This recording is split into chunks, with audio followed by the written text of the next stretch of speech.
할렐루야. 오늘도 말씀을 깨닫는 지혜와 응답받는 기도의 총이 우리에게 넘치게 될 줄로 믿습니다.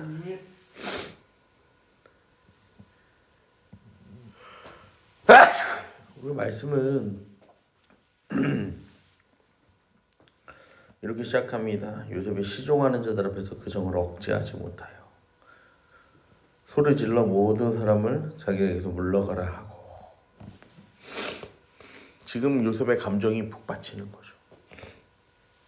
왜냐면 이 지금 자신을 팔았던 형들에 대한 어떤 원망과 복수심에 요셉의 감정이 없었던 게 아니에요. 그런데 유다를 통해서 무엇을 보게 됩니까? 진심 어린 이 형제의 간청과 사랑을 보게 되고, 또 아버지는 자신을 잃고 얼마나 슬퍼했는지 그 감정들을 알게 되니까 요셉이 더 이상 자신의 감정을 추스르지 못하고요, 대성통곡을 하는 거죠. 그래서 사람들을 다 물고 울음을 터뜨리는데 이게 소용없을 정도로 이 바로의 궁전에서도 이 요셉의 이 통곡이 들릴 정도로요, 크게 요셉이 울었다라는 것입니다. 여러분, 요셉이 우는 이유는 두 가지죠. 아버지가 살아계신다 라는 이야기를 듣고, 또 뭐예요?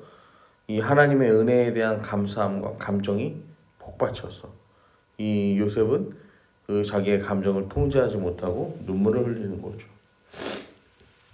그러면서 요셉은 이제 말을 시작합니다. 형들, 나 요셉이다. 그러면서요, 당신들의 애굽의 판자가 바로 나라는 거예요. 왜냐면은 지금 이 시간이요, 20년이 넘은 시간 만에 만나는 거예요. 그러다 보니까 이 형들도 쉽사리 믿을 수 없고, 그 다음에 이거는 요셉 말고는 아무도 모르잖아요. 그러니까 이 요셉이요, 놀라지 말아요. 내가 누구냐면은 요셉이에요. 당신들이 나를 그렇게 판 거, 나를 미워했던 거, 그로 인해 인한 잘못 마음에 두지 말라는 거야. 하나님이 우리의 생명을 구원하려고 나를 당신들보다 먼저 여기로 보냈다. 이 모든 것이 하나님께서 인도하셨고 하나님의 예비하심이다 라고 지금 요셉이 고백하는 거죠. 그러면서 지금 흉년이 들어서 이렇게 힘든데 아직도 이 흉년이 몇 년이나 남았다는 거예요? 5년이나 더 남았다는 거예요. 그래서 우리가 지금 살고 있는 그 땅에 살면은, 우리 가족이 있는 그 땅에 살면은 계속해서 어려움 겪을 거다. 그러니까 여기로 오라는 거예요. 여러분, 그래서 여기에서 우리 이 애굽에서 같이 살자라고 지금 요셉이 이 형들에게 이야기하는 거죠. 그러면서 9절부터 보시면요, 앞으로 5년 더 남은 흉년을 대비해 이스라엘, 그러니까 그 아버지와 아버지 아들들과 아버지의 손자들과 아버지의 양과 소와 모든 소유를 고센 땅으로 이주시킬 계획을 세웁니다. 이 고센으로 가는 이유는 이제 46장, 47장을 통해서도 우리가 알 수 있거든요. 그거는 이제 이후에 살펴보고, 그래서 이 고센으로 이주할 수 있도록요, 이 자신이 애굽에서 어떠한 영화를 누리며 살고 어떻게 살고 있는지를 아버지한테 잘 전해달라고 그렇게 이야기하고요, 형제간의 사랑을 회복하는 시간을 갖습니다. 여러분,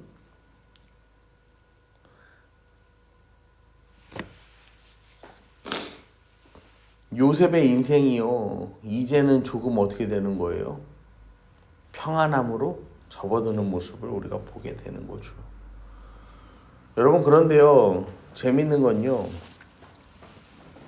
요셉이요, 하나님과 함께하는 인생이잖아요. 하나님이 함께 하신 인생이잖아요.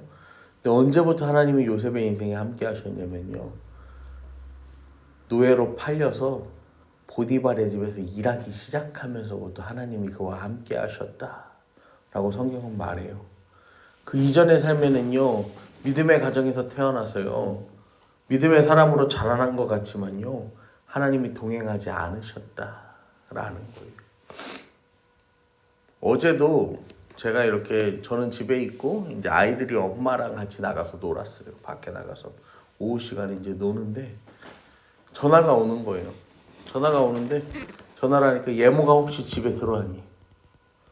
예모가 혹시 집에 들어왔니? 그래서 제가 그 순간에 뭐 하고 있었냐면은 이 블라인드를 이제 저녁 시간이 다 돼서 블라인드를 치려고 창가에 서 있었거든요.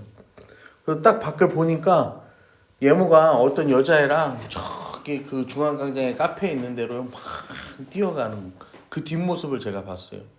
그래서 제가요, 예모 지금 저기 카페로 뛰어간다. 그러니까 조금 있다가 이제 예슬이랑 엄마가 요 밑에서 나타나는 거예요. 그래서 막 열심히 뒤따라가더라고요. 제가 그걸 보고요, 그 생각을 했어요.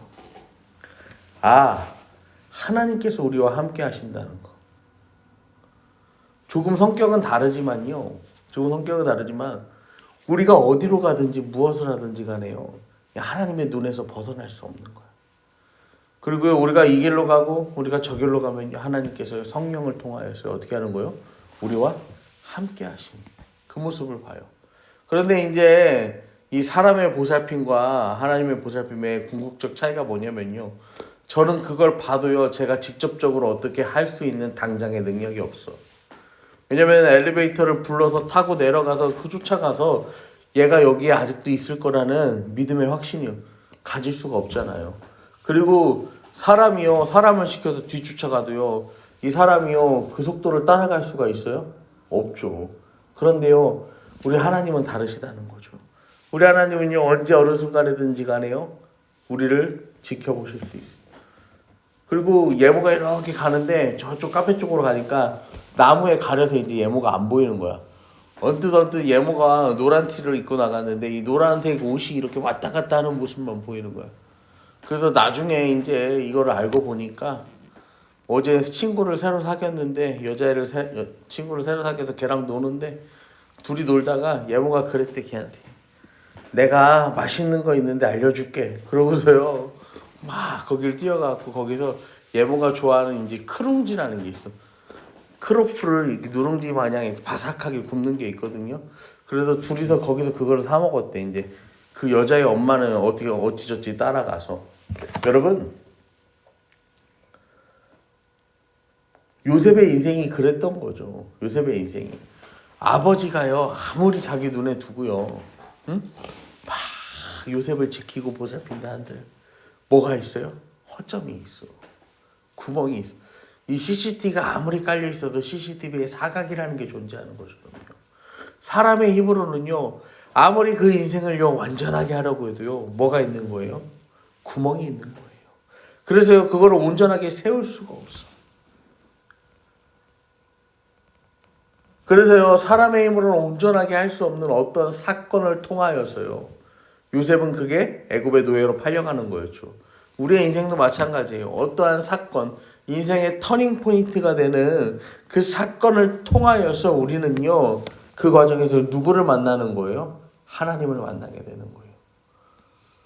자신의 무기력함과 연약함과 부족함을 깨닫게 되면서요, 내 삶의 진짜 주인이 누구인지, 인도자가 누구인지를 만나는 그때가 우리의 인생에는요, 분명하게 존재한다라는 것입니다.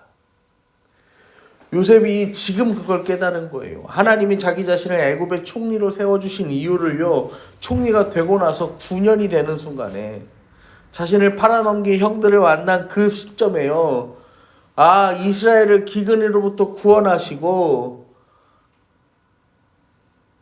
이러한 삶을 이끌어 가시려고 하나님이 내 인생을 그렇게 이끌어 가셨구나 라는 것을 요셉이 깨닫게 되는 거예요. 여러분, 그렇게 깨닫고 나니까 요셉이요, 더 이상 형제를 원망할 수 없는 거죠. 아버지를 원망할 수 없는 거죠. 형제를 미워할 수가 없는 거예요. 하나님의 놀라운 그 계획하심 아래요, 자기가 뭐가 되는 거예요?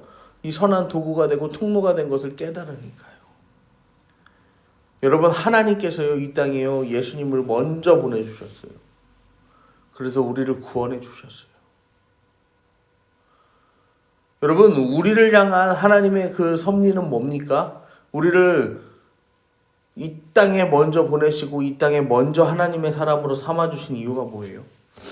믿지 않는 사람들을 뭐 하라는 거예요? 구원하라는 거죠. 그리고 그 구원의 뜻을 이루어가고자 주님께서 우리를 먼저 어디로 보내시는 거예요? 이 삶의 자리로요. 믿음의 자리로 우리를 먼저 보내셨다라는 것입니다. 여러분, 신앙생활하면서요, 때로는 외로울 때가 있습니다. 때로는요, 온 집안이 믿음으로 하나 되었지만요, 왜 이 믿음의 분량을 따라오지 못하는가 생각하며 답답한 경우도 종종 있어요. 여러분, 그때는 뒤를 돌아보세요. 뒤돌아보면요, 우리 삶의 모든 순간순간마다 역사하신 하나님의 은혜가 있습니다. 그 하나님의 은혜를 우리가 바라보면서요, 앞으로의 순간순간도 하나님이 함께 하실 것이라는 믿음의 확신을 가지시기를 부탁드립니다.